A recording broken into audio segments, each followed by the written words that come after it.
আসসালামু আলাইকুম ওয়া রাহমাতুল্লাহি ওয়া বারাকাতুহু। আলহামদুলিল্লাহ আলহামদুলিল্লাহি নাহমাদুহু ওয়া নাস্তাঈনুহু ওয়া নাস্তাগফিরুহু ওয়া নু'মিনু বিহি ওয়া নাতাওয়াক্কালু আলাইহি ওয়া নাউযু বিল্লাহ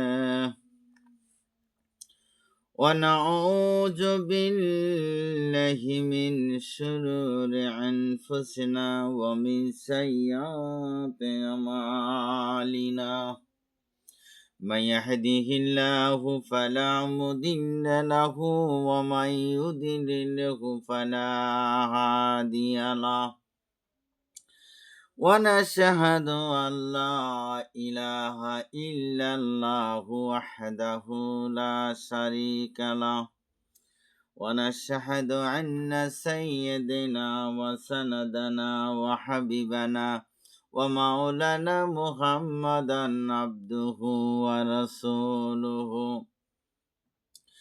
الذي أرسله بالحق بشيرا ونذيرا وهديا إلى الله بإذنه وسراجا منيرا فقد قال الله تعالى في كلامه المجيد وفرقانه الحميد أعوذ بالله من الشيطان الرجيم بسم الله الرحمن الرحيم فمن يعمل مثقال ذرة خيرا يره إن الله وملائكته يصلون على النبي يا أيها الذين آمنوا صلوا عليه وسلموا تسليما صلى الله على محمد صلى الله عليه وسلم মানবতার বন্ধু তিনি রহমতাল লিল আলামিন, তাই তো শুকর গুজার করি মোরা কলম কল কাঁদেন সেদিন। সাল্লাল্লাহু আলা মুহাম্মদ সাল্লাল্লাহু আলাইহি ওয়াসাল্লাম। নাহমাদুহু ওয়া নাসাল্লি আলা রাসূলিল কারীম। আমার বন্ধুগণ, বুখারী শরীফের হাদিস নম্বর 427, পৃষ্ঠা নম্বর 143, হযরত আয়েশা সিদ্দিকা রাদিয়াল্লাহু তাআলা আনহা থেকে বর্ণিত। এখানে ইসলামের প্রথম ভিত্তি ঈমান, দ্বিতীয় ভিত্তি নামাজ। নামাজ হলো আল্লাহ পাকের সামনে হাজির হওয়া, তার ডাকে সাড়া দেওয়া। আল্লাহ পাক বান্দাকে রোজ 5 বার ডাক দেন নামাজ পড়বার জন্য। আল্লাহ পাক কোরআনে শরীফে 82 জায়গায় 82 বার হুকুম করেন, ওয়াকিমুস সালাহ, বান্দা তোমরা নামাজ কায়েম করো। ভাইরা আমার, বন্ধুগণ আমার, আপনার সন্তানকে যদি আপনি একটা হুকুম বারবার করেন এবং আপনার সন্তান যদি তা অমান্য করে, তাহলে আপনি তার প্রতি অসন্তুষ্ট হয়ে বলেন, হে সন্তান, আমি তোকে চাই না, তুই বারবার আমার হুকুম অমান্য করলি, তোকে আমি তেজ্য পুত্র করে দিলাম, তোর খবর আমি জানি না। এই রকম ভাবে আল্লাহ পাকও 10 বার নয়, 20 বার নয়, বরং 82 বার বলার পরেও যদি আপনি নামাজ না পড়েন, তবে আল্লাহ পাকও আপনার প্রতি অসন্তুষ্ট হয়ে বলবেন, হে আমার বান্দা বান্দিগণ, আমি তোমাদেরকে চাই না, ফেরেশতারা তোমাদেরকে জাহান্নামে নিয়ে যাক, তোমাদের খবর লওয়ার কোনো দরকার নাই। তাই আল্লাহ পাক বলেন কোরআনে কারিমে, কোরআন শরীফের 30তম পারার সূরা জিলজালের 7 নম্বর আয়াতে আল্লাহ পাক বলেন, ফামান ইয়ামাল মিসকালা যাররাতিন খাইরান ইয়ারা। যে ব্যক্তি এক জাররা পরিমাণ নেক আমল করবে, আল্লাহ পাক তাকে হাসরের দিন সে অনুপাতে প্রতিদান পুরস্কার দিবেন। তাহাতে বিন্দুমাত্র সন্দেহ নাই। যেমন কোনো এক ব্যক্তি একটা জমিন খরিদ করল, উহার দলিলও করল, কিন্তু উহার জমিন দখল করিয়া ফসলাদি কিছুই আনতে পারল না, ওই রকম আল্লাহ পাক ওয়াদা অনুসারে বেহেস্তের মালিক হবেন বটে, কিন্তু বেহেস্তের শান্তি ভোগ করতে পারবেন না। বেহেস্তের মালিক হওয়া এক কথা, আর বেহেস্তে প্রবেশ কথা করে তার শান্তি ভাগ করা আর এক কথা। আচ্ছা, বেহেস্তের মালিক হলে কি লাভ হলো? যদি সাবির ভাবে প্রবেশ করতে না পারেন, এরকম ভাবে আপনি যদি শয়তানের ফেরে পড়িয়া নামাজ রীতিমতো আদায় না করেন, তাহলে অন্যান্য নেকির পরিবর্তে যদিও বেহেস্ত পান, কিন্তু শয়তানের অভাবে নামাজের অভাবে বেহেস্তের প্রবেশ করতে পারবেন না। নামাজের অভাবে বেহেস্তে প্রবেশ করতে পারবেন না। নামাজের অভাবে বেহেস্তে প্রবেশ করতে পারবেন না। তাহলে এই দোষ আল্লাহ এবং আল্লাহ রাসূলের দিতে পারবেন না। কেননা তারা পূর্বেই কোরআন শরীফে এবং হাদিস শরীফে জানিয়ে দিয়েছেন যে তোমরা নামাজ পড়ো, চাবি সংগ্রহ করো। হুজুর সাল্লাল্লাহু আলাইহি ওয়াসাল্লাম বলেন, মুমিন আর কাফিরের মধ্যে পার্থক্য হলো নামাজ। মুসলমান নামাজ পড়ে আর কাফের নামাজ পড়ে না। হুজুর সাল্লাল্লাহু আলাইহি ওয়াসাল্লাম আরো বলেন, হাসরের মাঠে সর্বপ্রথম হিসাব লওয়া হবে নামাজের। আল্লাহ পাক কোরআন শরীফে ঘোষণা করেন সূরা আনকাবুত আয়াত নম্বর 40, ইন্নাস সালাতা তানহা আনিল ফাহশাই ওয়াল মুনকার। নিশ্চয় নামাজ কুফত এবং খারাপ কাজ থেকে বিরত রাখে। সূরা আনকাবুত আয়াত 45। হুজুর সাল্লাল্লাহু আলাইহি ওয়াসাল্লাম বলেন, যখন কোন মুসলমান ব্যক্তি আল্লাহ পাকের সন্তুষ্টির আশায় নামাজ পড়ে, তখন তার পাপগুলো গাছের পাতার ন্যায় ঝরিয়ে পড়ে। আল্লাহ পাক আমার নবীকে ডেকে বলেন, হে আমার হাবিবগণ, আমি আপনার উম্মতের জোহর 5 ওয়াক্ত নামাজ ফরজ করে দিয়েছি। যে ব্যক্তি এই 5 ওয়াক্ত নামাজ রীতিমতো আদায় করবে, আমি তাকে বেহেশতে প্রবেশ করাবার ওয়াদা করলাম। সুবহানাল্লাহ। আর যে ব্যক্তি রীতিমতো নামাজ আদায় করবে না, আমি তার জন্য দায়ী নই, অর্থাৎ সেই ব্যক্তি দোজখের মধ্যে কঠিন শাস্তি ভোগ করবে। নাউজুবিল্লাহ। আমার নবী যখন মিরাজে রাত্রে আল্লাহ পাকের সাথে দেখা করতে এসেছিলেন, তখন তিনি বললেন, প্রভুগণ, আমি যখন দুনিয়াতে আমার উম্মতকে বলবো যে আমি আল্লাহ পাকের সঙ্গে দেখা করে আসলাম, মিরাজ করে আসলাম, তখন আমার উম্মতরা কাঁদবে আর বলবে, আহারে, আমরা আল্লাহর সাথে দেখা করতে পারলাম না। তখন আমি কি বলবো? আল্লাহ পাক বলেন, বন্ধুরে, আপনাকে এত উপরে তুলিয়া আমি আল্লাহর নিজে আপনার সঙ্গে দেখা করেছি। আপনার উম্মত যখন নামাজের সিজদায় পড়ে যাবে, আমি আল্লাহ নিজে যাইয়া তাদের সঙ্গে দেখা করব। সুবহানাল্লাহ। আসসালাতু মিরাজুল মুমিনিন। নবী আমার ডেকে বলেন, সাহাবী গো, ইমানদারেরা গো, এ মুসলমানেরা গো, তোমাদের এই মিরাজ হলো নামাজ। এই মিরাজের স্মরণীয় রাত্রে উম্মতের নাজাতের জন্য 5 ওয়াক্ত নামাজ রাসূল আলাইহিস সালাম নিয়ে এসেছিলেন। কেউ ইচ্ছা করিয়া 1 ওয়াক্ত নামাজ কামাই দিলে 2,88,00,000 বৎসর জ্বলন্ত আগুনে জ্বলবে। আমার ভাইয়েরা, আমার বোনেরা, এ আমার কথা নয়, আমার বাবার কথা নয়, সমস্ত জাহানের সর্বশ্রেষ্ঠ নবী জনাবে রাসূলুল্লাহ সাল্লাল্লাহু আলাইহি সাল্লামের কথা। আবুল আইস সমরকান্দি রহমাতুল্লাহ আলাইহ কুরতুল উমুন গ্রন্থের মধ্যে হুজুর সাল্লাল্লাহু আলাইহি সাল্লামের কথা ইরশাদ করেছেন, যে ব্যক্তি জানিয়ে শুনিয়ে 1 ওয়াক্ত নামাজ ছাড়িয়ে দেয়, তার নাম জাহান্নামের দরজায় লিখে দেওয়া হয় এবং তাকে উহাতে অবশ্যই প্রবেশ করতে হবে। আবুল আইস সমরকান্দি রহমতুল্লাহ বলেন, হযরত ইবনে আব্বাস হইতে হাদিসটি বর্ণনা করেছেন যে একবার হুজুর সাল্লাল্লাহু আলাইহি সাল্লাম ইরশাদ করেছেন যে, তোমাদের এই দোয়া করো, হে আল্লাহ, আমাদের মধ্যে কাউকে তুমি হতভাগ্য বঞ্চিত করিও না। অতঃপর নিজেই প্রশ্ন করলেন, তোমাদের কি জানো হতভাগ্য বঞ্চিত কে? সাহাবীগণ বললেন যে, হুজুর আল্লাহ এবং আল্লাহর রাসূলই বেশি ভালো জানেন। তিনি বললেন, যে ব্যক্তি ইরশাদ করলেন যে, যে ব্যক্তি নামাজ ছাড়িয়ে দেয় সেই হতভাগ্য বঞ্চিত। ইসলামে তার কোনো স্থান নাই।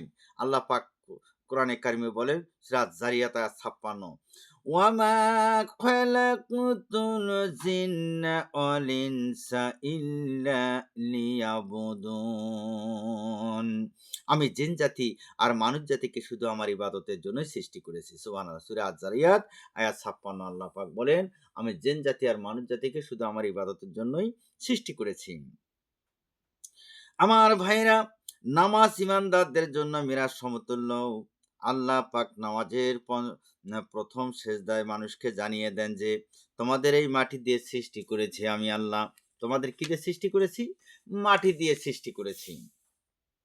দ্বিতীয় সেজদা জানিয়ে দেন, আবার এই মাটি হইতে তোমাদেরকে মিলিয়ে দেব। আল্লাহ আকবার বলিয়া যখন দাঁড়াইবার সময় জানিয়ে দেন যে, কিয়ামতের দিন আবার এই মাটি হইতে তোমাদেরকে জীবিত করব। নামাজ বিতি রেখে কেহই ওলি আল্লাহর দরবারে পৌঁছিতে পারে নাই। হুজুর সাল্লাল্লাহু আলাইহি ওয়াসাল্লাম বলেন, প্রাণহীন নামাজ, যে নামাজের আল্লাহ পাকের স্মরণ হয় না, যে নামাজের দিকে আল্লাহ পাক দৃষ্টিপাত করে না, আর যে নামাজে মন আল্লাহ পাকের ধ্যানে মগ্ন হয়, শুধু সেই নামাজই আরো সে পৌঁছে যায়। নামাজের মধ্যে দিল হাজির রাখতে হবে। যা কিছু পড়া হয় তা ব্যাখেলের সঙ্গে পড়া যাবে না। প্রত্যেকের রস খেয়ালের সঙ্গে পড়তে হবে। যখন আল্লাহু আকবার বলিয়া দাঁড়াইয়া যাবেন, তখন চিন্তা খেয়াল করবেন যে আল্লাহ পাক আমাকে দেখতেছে, আমি আল্লাহ পাকের সামনে দাঁড়ানো। সুবহানাকা। তারপর যখন সুবহানাকা আল্লাহুম্মা ওয়া বিহামদিকা ওয়া তাবারাকা আসমুকা ওয়া তাআলা জাদ্দুকা যখন পড়বেন, তখন যদি অর্থ বোঝেন তবে অর্থের দিকে খেয়াল রাখবেন, নচেৎ শুধু লফজের দিকেই খেয়াল রাখবেন। এইভাবে প্রত্যেকটা লফজ আন্তরিকতার সহিত মুখে উচ্চারণ করিয়া মহান সম্রাট আল্লাহ পাকের সামনে দাঁড়াইয়া যাবেন। আমার বন্ধুগণ, যদি অমনোযোগী হন তবে আল্লাহ পাক ভীষণ রাগ হয়ে যাবে। এইরূপে প্রত্যেকের লফজের জন্য পৃথক পৃথক নতুন ভাবে খেয়াল করতে হবে আমার ভাইয়েরা। আমি এখন আলহামদুলিল্লাহ সূরা পাঠ করব। তখন সে সূরা যখন পড়বে তখন খুব সাবধানতার সাথে পড়বে।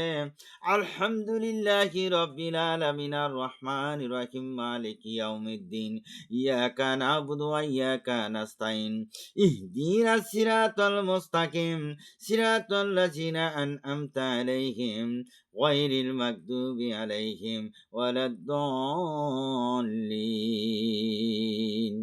আমিন। সুন্দর করে তেলাওয়াত করবে। যখন কোনো এরপর কোনো সূরা পড়বে, ধীর স্থিরভাবে পড়বে। যদি বড় আকারে পড়তে চাও, কিন্তু জামাতের সাথে বড় আকারে পড়তে পারবেন না। কারণ জামাতের ভিতরে রোগী থাকতে পারে, রুগ্ন লোক থাকতে পারে। এইজন্য সংক্ষেপ করবে। আমার বন্ধুগণ, এরপরে যখন অতঃপর ভক্তির সহিত যখন রুকুতে গিয়া পড়বে, যখন রুকুতে যাবা তখন পড়বা সুবহানা রব্বিয়াল আযীম, সুবহানা রব্বিয়াল আযীম। ও আমার ভাইরা, কেউ কেউ বলে সুবহানা রব্বিয়াল আযীম, সুবহানা রব্বিয়াল আযীম, অর্থাৎ এটা হয় না, এইভাবে হবে না। সুবহানা রব্বিয়াল আযীম পড়বে। আমার এই অর্থের পবিত্রতা ঘোষণা করি, যিনি বরং আমি দুর্বল, ঘাড় নইয়া দিয়া যখন স্বীকার করে নিবে, হে আল্লাহ, তোমার আদেশ সম্মুখে মাথা নত করলাম এবং তোমার বন্দিকে মাথার উপরে উঠাইলাম। আল্লাহ গো, আমার পাপিষ্ঠ দেহ তোমার দরবারে হাজির করলাম। নিশ্চয় তোমার মহত্বের নিকটে আমি নত শির। যখন মাতাকে মাটিতে লুটাইয়া সিজদায় পড়ে যাইবেন, তখন খেয়াল করবেন যে হে আল্লাহ, আমি আপনার সম্মুখে মাথা মাটিতে লইয়া লুটাইয়া আপনার দোয়া এবং সাহায্য প্রার্থনা করছি গো আল্লাহ। কান্নাকাটি করতে হবে। আমার ভাইয়েরা সেজদায় পড়ে তখন আল্লাহর কাছে তখন বলবে, সুবহানা রব্বিয়াল আলা, সুবহানা রব্বিয়াল আলা।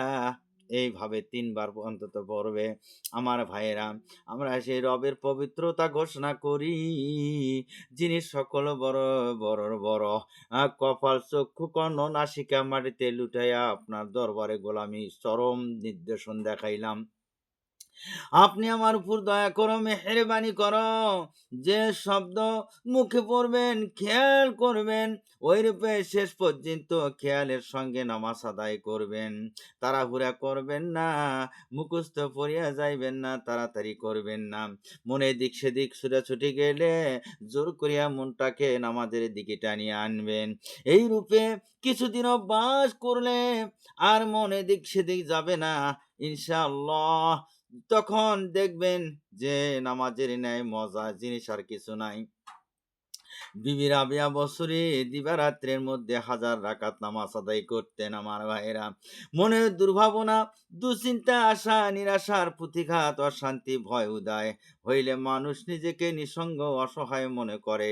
এইভাবে যন্ত্রণাকে আরো বাড়াইয়া দেয়, যাহা মানুষকে পাগল করিয়া তোলে। অনেকের নিকট প্রকাশও করতে পারে না। মনে নানান প্রকার অশান্তি সৃষ্টি হয়, দুরারোগ্য ব্যাধি পর্যন্ত হয়ে যায়। আর তখন যদি আল্লাহ পাকের ধ্যানে মগ্ন হয়ে নামাজ পড়া যায়, তাহলে মনে হবে যে আমি নিঃসঙ্গ অসহায় ও নিরুপায় মাঝে নই।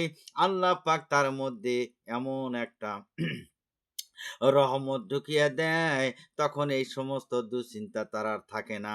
এই জন্য আমি আজকে আপনাদেরকে বলবো, নামাজের দিকে আসেন, নামাজ আদায় করেন, নামাজ পড়েন, মসজিদে যান। আমার ভাইয়েরা, আমার উপর একজন শক্তিমান সাহায্যকারী দয়াময় আল্লাহ আছেন। সেই আল্লাহ অবশ্যই অবশ্যই সাহস জুগিয়ে দেয়, রহমত বর্ষিত করে দেয়। নামাজের মধ্যে মানুষের নিজস্ব অন্য কোনো কিছু খেয়াল করা যাবে না। আত্মহত্যায় ন্যায় বিভীষিকার ন্যায় বাড়াবেন না। নামাজে নম্রতা ভদ্রতা থাকবেন। নামাজের মধ্যে অহংকার চাপিয়া বসবেন না। নামাজ আল্লাহ পাকের নিকট খুবই পছন্দের জিনিস। হাসরের দিন সর্বপ্রথম হিসাব নেওয়া হবে নামাজের। পৃথিবীর জন্য কোনো ধর্মের মধ্যে এত সুন্দর ব্যবস্থা নাই। এই জন্য আল্লাহ পাক কোরআন শরীফে সূরা বাকারা ৪৫ নম্বর আয়াতে নির্দেশন দিয়েছেন, যে কোনো বিপদ পরিস্থিতি হলেই তোমরা ধৈর্যের সাথে নামাজ আদায় করবা। আল্লাহর নবী সাল্লাল্লাহু আলাইহি ওয়াসাল্লাম যখন কোনো বিপদ সামনে দেখত, সঙ্গে সঙ্গে নামাজে দাঁড়িয়ে যাইতেন। এই জন্য ভাইরা আমার, আমি আজকে আপনাদেরকে বলবো, আপনারা যদি কোনো বিপদ দেখেন গো, সঙ্গে সঙ্গে নামাজের মধ্যে দাঁড়িয়ে যাবা। বিপদ আপদে নামাজের দ্বারা যে আশাতীত ফল পাওয়া যায়, এমন ঘটনার অভাব নাই। কোনো বিপদ উপস্থিত হলে সমস্ত নবীগণ নামাজের আশ্রয় নিতেন। কোনো লোক ইহা অস্বীকার করতে পারে নাই যে ন্যাক কাজ দ্বারা কোনো সময় ফয়দা লাভ করে নাই, এ কথা সে বলা যাবে না। তখনও তবু মানুষ শয়তানের ফেরে পড়ে নামাজ রীতিমতো পড়ে না, মাঝে মাঝে গাফলাতি করে। শয়তানের ফেরে যদি পড়ে যাও, ও আমার ভাইরা, তাড়াতাড়ি করে নামাজের দিকে আসবা। বেনামাজি কাহাকে বলে? যারা মাঝে মাঝে নামাজ পড়ে আর মাঝে মাঝে নামাজ পড়ে না, তাদেরকে বেনামাজি বলা হয়। আর যারা একেবারে নামাজ পড়ে না, একেবারে নামাজ পড়ে না যারা, এক সময় তারা তো ইসলাম হইতে বাহির হইয়া যায়। তারা তখন ইসলাম থেকে বাহির হইয়া যায়, ইসলামের মধ্যে থাকে না, নাউজুবিল্লাহ। তাদেরকে প্রকৃত মুসলমান ইমানদার বলা চলে না। যারা পরকালে পাপ পুণ্যের বিচার সম্পর্কে মনে মনে সন্দেহ করে, তারাই নামাজ গাফলেতি করে। যারা পরকালের কথা চিন্তা করে না, তারাই তো নামাজ গাফলেতি করে। হযরত আলী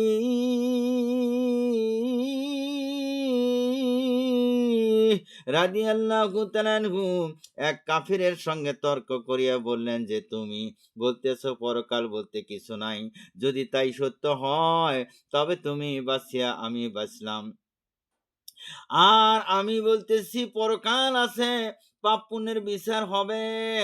তা যদি সত্য হয় তবে আমি বাঁচবো, কিন্তু কাফের তুমি বাঁচতে পারবে না।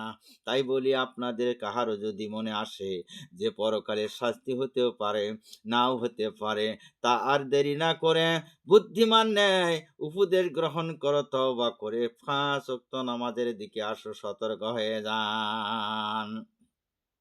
নামাজে অজু বৃদ্ধি হয়ে থাকে।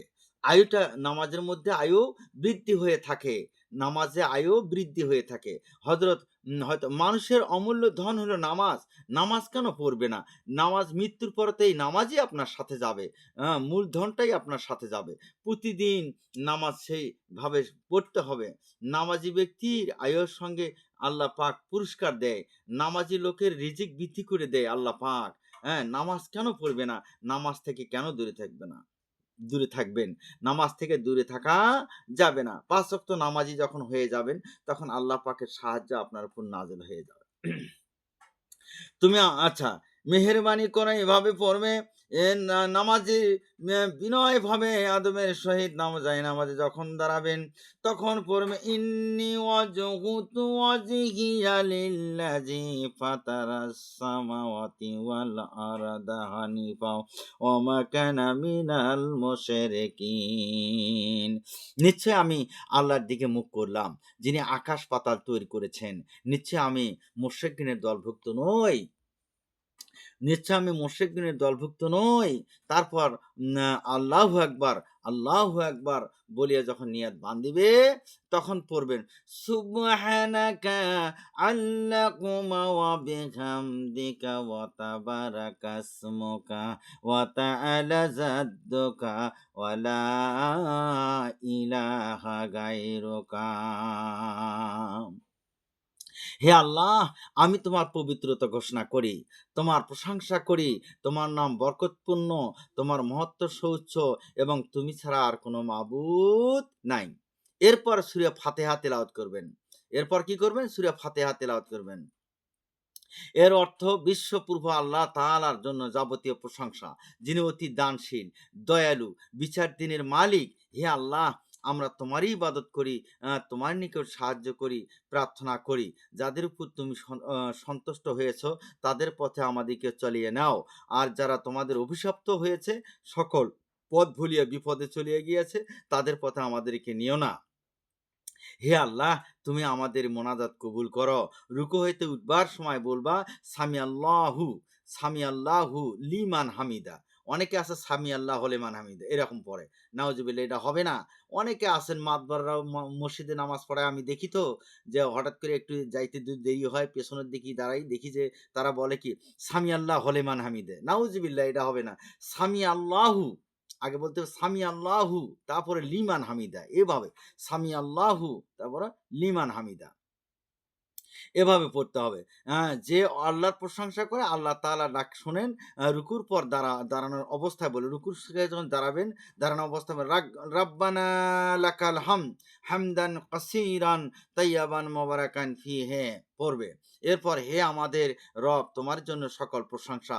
২ সিজদার মধ্যবর্তী যখন বসা অবস্থায়, তখন বলবে কি আল্লাহুম্মা গফিরলি ওয়ারহামনি ওয়াহদিনি ওয়াফিনি ওয়ারযুকনি। অনেকে আছে এগুলা পড়তে পারে না, কেন জানে নিতে হবে তো। হে আল্লাহ, তুমি আমার ক্ষমা করো এবং আমার প্রতি দয়া করো। এসবই দোয়া। এরপর আত্মাহিয়াতের অর্থ আমাদের সকল শ্রদ্ধায় অভিনন্দন, সকল জিকির এবং স্মরণ, সকল শুভেচ্ছা পবিত্রতা একমাত্র আল্লাহ পাকের জন্য। হে নবী, আল্লাহ পক্ষ হইতে আপনার প্রতি সালাম, রহমত এবং অপরিসীম বরকত অবতীর্ণ হোক। ওহে প্রভু, তোমার সালাম হোক আমার সকলের প্রতি এবং তোমার সকল নেককার বান্দার প্রতি। আমার সাক্ষ্য যে সেই নিশ্চয়ই হযরত মুহাম্মদ সাল্লাল্লাহু আলাইহি সাল্লাম আল্লাহর বান্দা বা রাসূল। এটা হলো আত্মাহিয়াত।